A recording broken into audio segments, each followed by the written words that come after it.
बिस्मिल्लाहिर्रहमानिर्रहीम। हमारी आज की जो वीडियो है वो इंटरव्यू सीरीज़ की पहली वीडियो है जिसमें हम बात करते हैं एक इंजीनियर से कि इन्होंने अपने करियर को कैसे परसू किया और इनको क्या क्या मुश्किलात आई और एंड पे अब ये किस तरफ जा रहे हैं। तो उस बारे में ये आपको डिटेल से बताएंगे। सो ओवर टू यू तला। तो तला, अपने बारे में इंट्रोड्यूस करवाएं कि आपकी एजुकेशन बैकग्राउंड क्या है और अभी आप क्या कर रहे हैं। हेलो, अस्सलाम वालेकुम। मेरा नाम तलहा है और बेसिकली मैं फैसलाबाद से बिलोंग करता हूँ और अभी तकरीबन 10 से 12 साल हो गए मैं इस्लामाबाद में सेटल हूँ। तो यहाँ पे बेसिकली मैं स्टडी के लिए ही आया था और एजुकेशन बैकग्राउंड जो है वो मेरा इंजीनियरिंग में एडमिशन हुआ था यहाँ पे नस्ट में। आपका यानी कि उसके जो बाद मैट्रिक और एफएससी है वो गवर्नमेंट स्कूल कॉलेजेस की है, राइट? हाँ, बिल्कुल। ठीक है। और फिर तो आपने एनईटी में अच्छा इम्प्रूव किया। आपका स्कोर जो एफएससी का था वो 786 था। I think 781। तो फिर 781 की बेस पे आपका इंजीनियरिंग यूनिवर्सिटी में एडमिशन कैसे हो गया? आपका एनईटी यानी कि बहुत अच्छा हुआ था या उसकी तैयारी अच्छी थी? उसकी जो मेन क्रेडिट है वो जो गवर्नमेंट कॉलेज के प्रोफेसर्स हैं ओके। मैं उनको देता हूँ कि उन्होंने जो कॉन्सेप्ट को पॉलिश ओके, गुड। किया, ठीक है, एक माइंड को पॉलिश किया। ओके। तो उसकी बेस के ऊपर जो मेरा एनईटी का टेस्ट था ओके। वो बहुत अच्छा हो गया। अच्छा, तो ये बताएं कि आपने इंजीनियरिंग को तीसरे या चौथे सेमेस्टर में क्विट कर दिया था, उसकी क्या रीज़न थी? वो डिटेल से बच्चों को बताएं।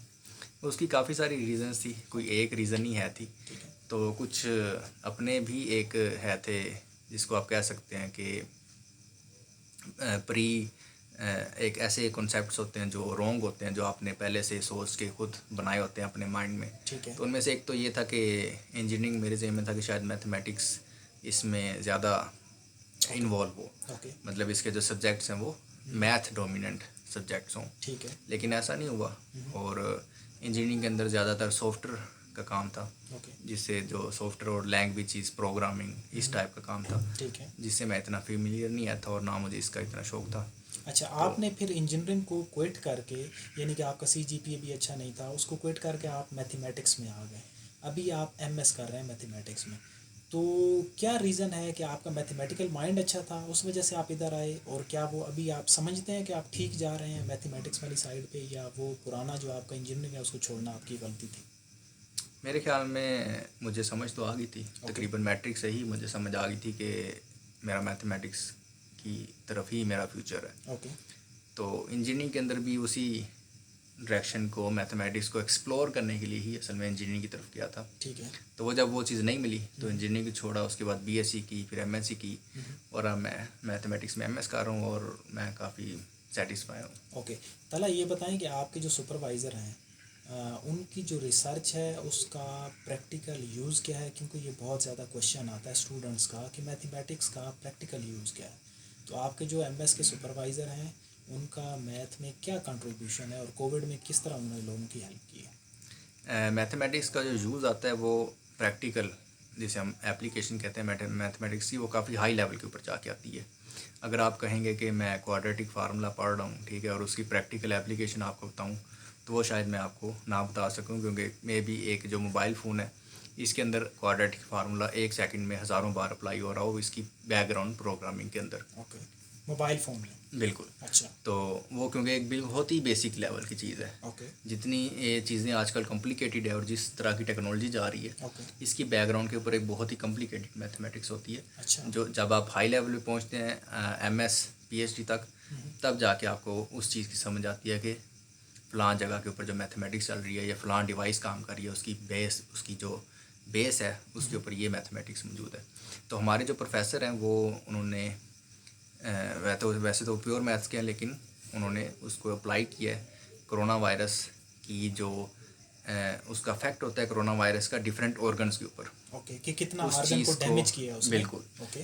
कि वो ऑर्गन को कितना वो डैमेज कर रहा है, किडनीज़ को कितना डैमेज कर रहा है मिसाल के तौर पे, तो उसको सॉफ्टवेयर से डिटेक्ट करना है। ओके। अगर आप किडनी का स्कैन लेंगे और किडनी का स्कैन कोई डॉक्टर देखेगा जी तो जी। डॉक्टर तो फ़ौरन बता देगा ठीक है। कि ये डैमेज है, ठीक है, कोरोना वायरस ने इतना डैमेज किया है किडनी को, ठीक है, अब ये कितना फंक्शनल है, ठीक है। वो डॉक्टर फ़ौरन बता देगा। ओके। लेकिन है कि ये सॉफ्टवेयर कैसे बताएगा? ठीक है। अब जो रियल लाइफ है या जो मॉडर्न लाइफ है वो ऑटोमेशन की तरफ जा रही है।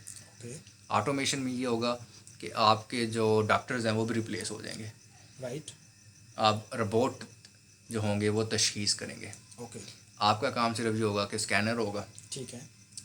उस स्कैनर के सामने, जैसे अगर आपने कोई भी चीज़ डिटेक्ट करवानी है तो जो मेडिकल के इंस्ट्रूमेंट्स हैं जी वो आपका स्कैन करके वो सारी जो डिटेल होगी वो सॉफ्टवेयर में जाएगी।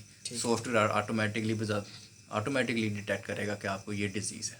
चलो तो आप ये बताएं। थोड़ी सी मैं बात कंप्लीट कर लूँ ओके, आप कंप्लीट करें। ऑटोमेशन की तरफ जब जा रहा है काम, जी तो ऑटोमेशन की तरफ जाने की वजह से मेन काम ये हम सॉफ्टवेयर से चाहते हैं कि सॉफ्टवेयर हमें ये बताए जी किडनी को कितना नुकसान है, कितना डैमेज कितना है किडनी को। ठीक है तो वो मैथ की कुछ ऐसी टेक्निक्स हैं जी जो हम उस किडनी का जो स्कैन आता है जी उसका हम स्कैन लेते हैं, ओके उस स्कैन के ऊपर हम उन मैथ की टेक्निक्स को अप्लाई करते हैं। राइट इमेज प्रोसेसिंग होती है, ठीक है। उस इमेज प्रोसेसिंग के अंदर हम मैथमेटिक्स उन टेक्निक्स को यूज़ कर रहे हैं। हमारे जो सुपरवाइज़र हैं और उन टेक्निक्स को यूज़ करके उन्होंने 99% तक एक्यूरेसी उनका रेट है कि 99% टाइम्स उन्होंने एग्जैक्ट डिटेक्शन की है कि इस किडनी के ऊपर कितना प्रॉब्लम कोरोना वायरस ने कितना प्रॉब्लम क्रिएट किया। और उनको गवर्नमेंट ने एक प्रोजेक्ट भी दिया था, गवर्नमेंट फंडेड बेसिकली उनका बिल्कुल। प्रोजेक्ट था। वो यहाँ पे शिफा हॉस्पिटल से आई थिंक कनेक्टेड है,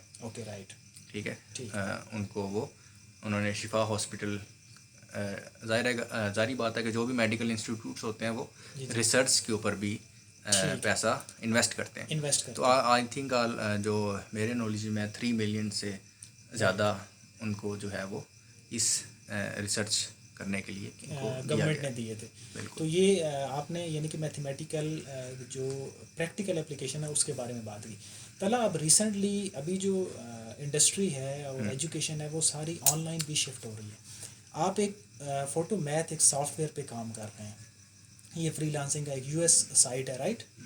तो इसके कितने डाउनलोडर्स हैं, कितने फॉलोअर्स हैं और आप इस पे कितना अर्न करते हैं, इसका तो टेस्ट पास करना भी बहुत ज़्यादा डिफ़िकल्ट है। तो इसके बारे में बताएं। इसका टेस्ट पास करना बेसिकली डिफ़िकल्ट इसीलिए होता है क्योंकि हमारी जो एजुकेशन है उसमें काफ़ी सारे मसले हैं। जी जी तो टेस्ट ज़ाहिर है कॉन्सेप्चुअल होता है। ओके तो अगर थोड़ा सा कॉन्सेप्चुअली आप चीज़ों को देखना शुरू करेंगे तो फिर वो इतना डिफ़िकल्ट नहीं रहता। राइट। तो दूसरा ये कि ज़ाहिर गल उसकी डाउनलोड्स इसकी ऑलमोस्ट मेरे 200 मिलियन से ज़्यादा है। 200 मिलियन से ज़्यादा है। और आप इससे मंथली कितना अर्न कर लेते हैं मिनिमम टाइम में?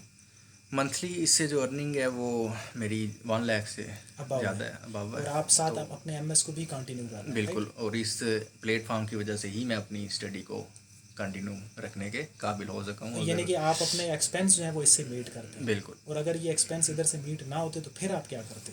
फिर मैं जॉब्स के लिए धक्के खा रहा होता। धक्के खा रहे? और वो जो जॉब्स के लिए धक्के खाता उसमें स्टडी भी ना सही तरह से हो पाती। राइट। तो अभी आपका आगे टारगेट जो है वो पीएचडी स्कॉलरशिप का है, पाकिस्तान से है, बाहर से है, क्या टारगेट है आपका? फर्दर जो पीएचडी ज़ाहिर है हम स्कॉलरशिप के ऊपर ही कर सकते हैं। जी जी। तो वो बाहर से मेरा टारगेट है। और पीएचडी मतलब मेरा जो फील्ड है वो रिसर्च में जाने का इरादा है। ओके। कि मैं ज़रा रिसर्च ओरिएंटेड आगे फ्यूचर में काम करूं। ठीक है। और रिसर्च में थोड़ा सा प्योर मैथमेटिक्स साइड पे मैं जाना चाहता हूँ। तो अगर कोई बच्चा मैथमेटिक्स सीखना चाहता है तो वो बेसिक क्या चीज़ें करे? और दूसरा क्वेश्चन कि अगर वो एनईटी और नास्ट वगैरह इंजीनियरिंग में जाना चाहता है तो वो क्या बेसिक करे एंट्री टेस्ट को प्रिपेयर करने के लिए? बेसिक मैथमेटिक्स जो है वो आप बेसिक अपनी स्ट्रॉन्ग करें। जितनी बेसिक स्ट्रॉन्ग होगी उतना ही आपको एडवांस लेवल पे जाके हेल्प मिलेगी और एडवांस जो कॉन्सेप्ट्स होंगे उनको अंडरस्टैंड करने में मदद मिलेगी। ठीक है। और इसके अलावा अगर आप एनईटी क्लियर करना चाहते हैं तो एनईटी क्लियर करने के लिए आपको एक माइंडसेट बनाना पड़ेगा जो आप जिसमें जो बनाने में आप हेल्प ले सकते हैं ओ लेवल्स और ए लेवल्स की बुक से। राइट। तो अगर आप मैट्रिक के स्टूडेंट हैं और आप अपना मैथमेटिक्स अच्छा करना चाहते हैं तो आप ओ लेवल्स की बुक लाजमी स्टडी करें। ओके। और अगर आप एफएससी के स्टूडेंट हैं तो आप ए लेवल्स की मैथमेटिक्स की जो बुक्स होती हैं उनकी 2-3 बुक्स या जितनी भी होती हैं वो लाजमी स्टडी करें आप। ठीक है। उससे आपका मैथमेटिक्स बिल्कुल आपका एक माइंडसेट बनेगा। जब आपका एक असल में मेन चीज़ होती है कि आपका एक माइंडसेट बनना। ठीक है। अगर आपका माइंडसेट रट्टे वाला बना हुआ है जी जी तो फिर आप एनईटी तो क्या दुनिया का कोई भी शायद इंटरनेशनल लेवल का कोई भी आप टेस्ट क्लियर नहीं कर सकते। ठीक है। चलो आजकल के जो स्टूडेंट हैं उनको क्या 1-2 पॉइंट हैं जो करने चाहिए अपनी करियर को परसू करने के लिए या उसमें कामयाबी के लिए? आपने जो अपने लाइफ के एक्सपोजर्स किए हैं, आपके जो फेलियर्स हैं, उन सारी चीज़ों से आपने क्या सीखा है? वो मेरे ख्याल में स्टूडेंट्स को प्रैक्टिकलिटी भी देखनी चाहिए, रियलिटी के अंदर रहना चाहिए। ओके, ठीक है, उस यानी कि रियलिटी फैंटेसी में नहीं रहना है, और ये बिल्कुल। देखना है कि उसका प्रैक्टिकल एप्लीकेशंस भी क्या हैं। प्रैक्टिकल एप्लीकेशन तो चले बाद में जाके आती है, ओके, वो पहले तो ये देखे ना कि उसको प्रैक्टिकली फॉलो कर भी सकते हैं कि नहीं कर सकते। राइट। क्या उसकी इकोनॉमी इस बात की इजाज़त देती है कि वो अपने उस कैरियर को फॉलो कर सके ओके, लॉन्ग टर्म में। ठीक है। ठीक है, तो पहले तो इकोनॉमी तो सबसे बड़ा फैक्टर है। ओके, ठीक है, उसके बाद बाकी और बेशुमार फैक्टर्स आ जाते हैं, उन सबको सामने रख के उसे ये अपना जो पाथ है उसको डिज़ाइन करना चाहिए। Okay, thank you so much तला, आपने बहुत कंप्रिहेंसिवली सारे आंसर्स दिए। तो you. नाजरीन, ये थे तला, जो पिंडी इस्लामाबाद में 2-3 लोग हैं जिनको बहुत अच्छा मैथ आता है, उसमें से ये एक हैं, और एक दो और दोस्त हैं, एक बिलाल हैं, और इसी तरह कुछ थोड़ा बहुत मैथमेटिक्स मुझे भी आता है।